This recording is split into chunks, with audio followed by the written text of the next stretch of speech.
Assalamualaikum warahmatullahi wabarakatuh. Innal hamdalillah nahmaduhu wa nasta'inuhu wa nastaghfiruh wa na'udzu billahi min shururi anfusina wa min sayyiati a'malina may yahdihillahu fala mudilla lahu wa may yudlil fala hadiya lahu. Asyhadu an la ilaha illallah wahdahu la syarika lahu wa asyhadu anna Muhammadan 'abduhu wa rasuluh la nabiyya wa la rasulahu ba'da. Amma ba'du. Saudara sekalian yang dimuliakan Allah Subhanahu wa taala, muslimin wal muslimah rahimani wa rahimakumullah. Kembali kita bersyukur kepada Allah Subhanahu wa taala atas segala nikmat dan karunia yang tak henti-hentinya dilimpahkan kepada kita semua. Kita berselawat atas Rasulullah Muhammad sallallahu alaihi wasallam. Allahumma salli ala Muhammad wa ala ali Muhammad. Pada kesempatan kali ini kita melanjutkan pelajaran kita tentang Sirah Nabawiyah, di mana pada kesempatan ini kita sampai pada persoalan tentang kebingungan yang melanda orang-orang musyrik, kemudian tindakan-tindakan kekerasan dan usaha pembunuhan yang akan dilakukan kepada Rasulullah Muhammad sallallahu alaihi wasallam. Kekecewaan dan kegagalan di dalam upaya membawa kembali orang-orang muslim dari Habasyah, menjadikan kemarahan orang-orang musyrik meluap-luap, semakin menjadi-jadi, dan hampir-hampir mereka mengamuk karena marah. Mereka pun melampiaskannya kepada kaum muslimin yang tersisa di Makkah pada saat itu.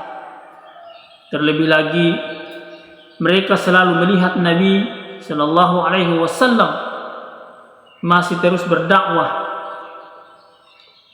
dan senantiasa dibela oleh Abu Thalib yang tidak menyukai cara-cara pemaksaan dan ancaman dari orang-orang Quraisy tentunya.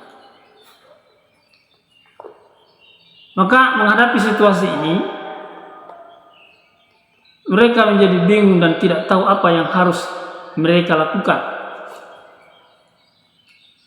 Terkadang kegemaran untuk mengganggu menguasai mereka. Mereka pun kembali melakukan penyiksaan dan kekerasan kepada Nabi sallallahu alaihi wasallam serta kaum muslimin yang tetap bersama dengan Rasulullah sallallahu alaihi wasallam. Kadang-kadang pula mereka membuka pintu perdebatan yang saling membantah. Kadang-kadang juga mereka menawarkan berbagai bujukan dan rayuan. Menawarkan berbagai rayuan-rayuan, bujukan-bujukan. Terkadang pula mereka mengusahakan tawaran-tawaran dan solusi yang dianggap sama-sama adil. Terkadang juga mereka berpikir untuk membunuh Nabi sallallahu alaihi wasallam saja dan menghentikan dakwah Rasulullah sallallahu alaihi wasallam ini.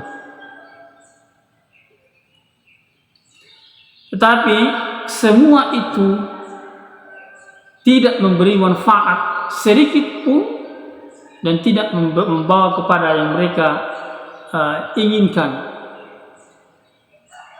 Bahkan hasil kerja keras mereka itu justru mendapatkan kegagalan dan kerugian, mendapatkan kondisi yang tidak berhasil dan bahkan mengakibatkan kerugian yang mereka alami. Mari kita lihat gambaran singkat apa yang dilakukan oleh orang-orang Quraisy, kafir Quraisy terhadap Rasulullah dan para sahabat-sahabatnya ketika mereka mengalami kegagalan dalam membujuk dan merayu Rasulullah sallallahu alaihi wasallam menghentikan dakwahnya. Kita mengetahui bahwa merupakan tabiat orang-orang musyrik Setelah mereka mengalami kegagalan, ketidakberhasilan, maka mereka akan kembali kepada kegemaran kebiasaannya seperti dahulu. Sebagai wujud tindakannya, mereka kembali melakukan kekerasan dan penyiksaan terhadap orang-orang muslim yang masih tinggal di Makkah pada saat itu. Bahkan mereka melakukan kekerasan terhadap Rasulullah sallallahu alaihi wasallam. Di antara yang mereka lakukan, kejadian-kejadian yang mereka lakukan, dikisahkan bahwa Utbah bin Abi Lahab mendatangi Nabi sallallahu alaihi wasallam dan berkata bahwa ia mengingkari, Utbah mengingkari Allah atau Jibril. Dan ini disebutkan oleh Allah Subhanahu wa taala di dalam Al-Qur'an secara terang bahwa dana fatadalla fakana qaba qausaini aw adna. Kata Allah Subhanahu wa taala, ia mendekat dan bertambah dekat lagi, maka jadilah ia dekat kepada Rasulullah sallallahu alaihi wasallam, bahkan disebutkan sejarak 2 ujung busur atau lebih dekat lagi. Lalu Utbah ini menyerang Rasulullah sallallahu alaihi wasallam dan melakukan penganiayaan,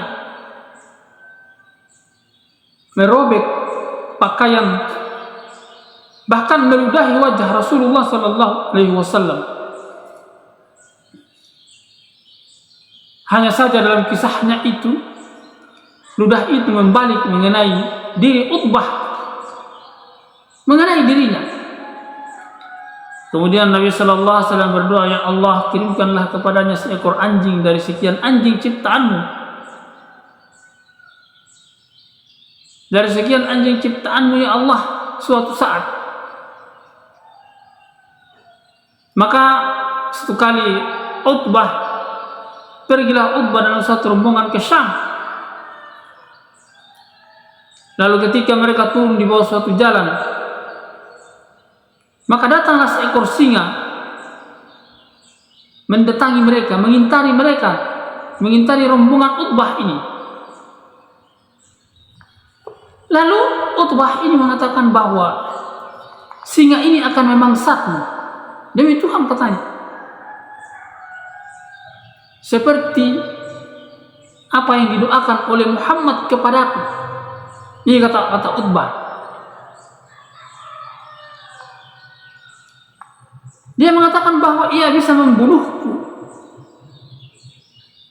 Ia bisa membunuhku walaupun dia sementara berada di Makkah dan aku sedang berada di Syam. Maka ketika anggota rombongannya sedang tidur di malam hari tentunya,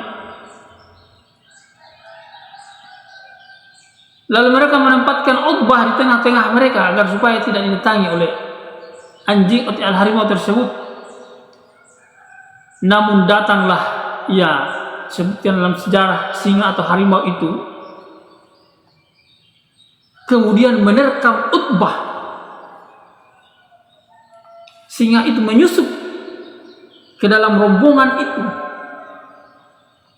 bahkan menyusup di antara unta-unta yang ada dan manusia-manusia yang ada pada saat itu. Ini rombongan Utbah. Lalu singa itu membunuh Utbah. Ini karena dia hendak melukai Rasulullah sallallahu alaihi wasallam. Sebagai mana pokok bahasan kita pada kali ini, yakni upaya-upaya untuk melakukan tindakan kekerasan kepada Rasulullah sallallahu alaihi wasallam, bahkan upaya untuk membunuhnya. Saudara sekalian yang dimuliakan Allah SWT, di antara runtutan kejadian-kejadian pula yang menimpa Rasulullah sallallahu alaihi wasallam setelah kegagalan orang-orang Quraisy dalam berbagai usaha untuk menghentikan dakwah Rasulullah sallallahu alaihi wasallam, Maka orang-orang musyrik itu mulai berpikir untuk bersungguh-sungguh membunuh Rasulullah sallallahu alaihi wasallam. Allahumma shalli ala Muhammad wa ali Muhammad. Walaupun bahkan tindakan itu sangat beresiko, akan membawa kepada banyaknya pertumpahan darah. Maka kita melihat di antara kejadian yang menunjukkan peristiwa tersebut adalah bahwa pada suatu hari Abu Jahal pernah mengatakan kepada Quraisy, kepada kaumnya, bahwa sesungguhnya Muhammad benar-benar tidak lagi bisa dihentikan.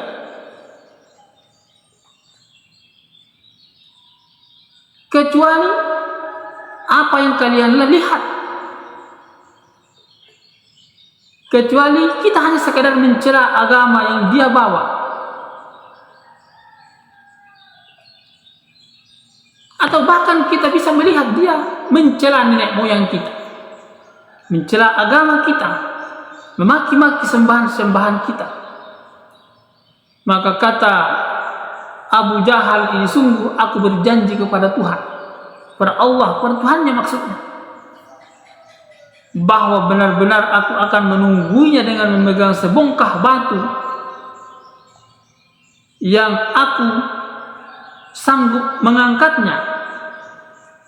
Lalu ketika dia sujud di dalam sholatnya, maka aku akan pecahkan kepalanya dengan batu itu. Kemudian silahkan kalian serahkan aku untuk mereka tangkap, untuk ditangkap oleh orang-orang yang mendukung Rasulullah Nabi Muhammad SAW itu.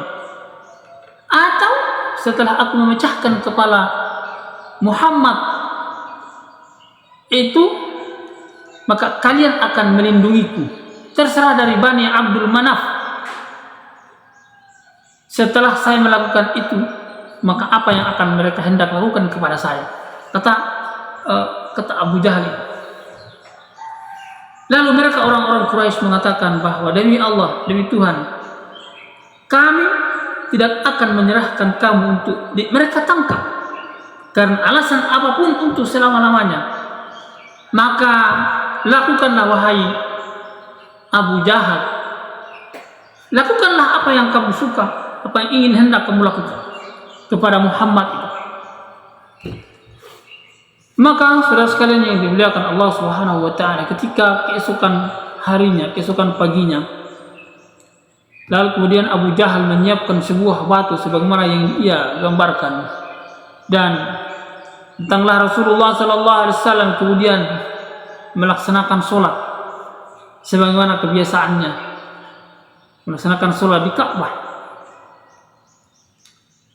Maka orang-orang Quraisy itu pergi ke tempat mereka biasa berkumpul, menanti apa yang akan diperbuat oleh Abu Jahal. Maka majulah Abu Jahal sampai dekat dengan Rasulullah sallallahu alaihi wasallam. Tetapi ia kembali mundur. Abu Jahal kembali mundur meninggalkan Rasulullah sallallahu alaihi wasallam dalam kondisi pucat dan ketakutan. Dalam kondisi pucat dan ketakutan. Bahkan kedua tangannya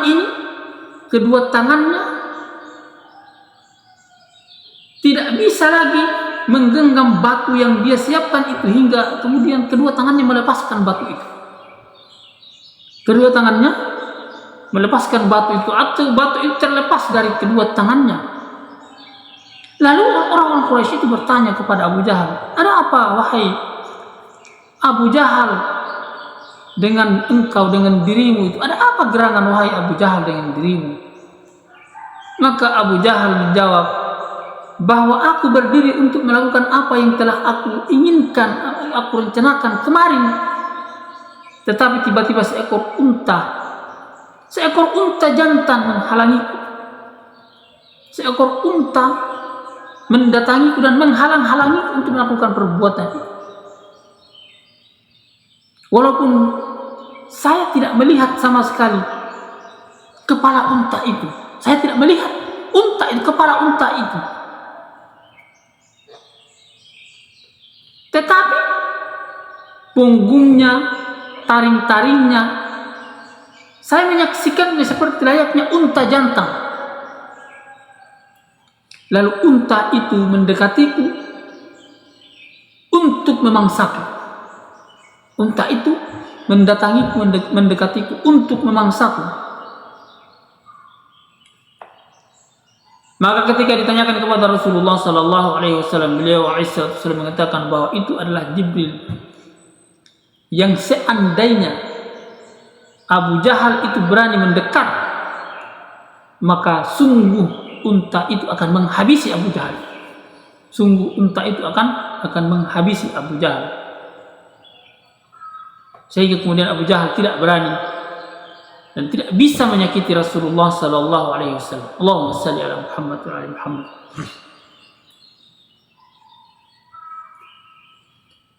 Saudara sekalian yang dimuliakan Allah Subhanahu wa taala. Namun ketahuilah bahwa mereka tidak berhenti sampai di situ. Mereka orang-orang Quraisy ini tetap melancarkan gerakan-gerakannya, tetap ingin mewujudkan keinginan-keinginannya untuk menghentikan dakwah Rasulullah sallallahu alaihi wasallam. Tentu masih banyak upaya-upaya setelah yang dilakukan oleh Abu Jahal ini untuk menghentikan dakwah Rasulullah sallallahu alaihi wasallam. Insyaallah kita lanjut pada kajian berikutnya.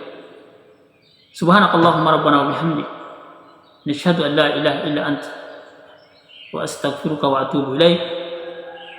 Wabillahi taufiq wal hidayah. Wassalamualaikum warahmatullahi wabarakatuh.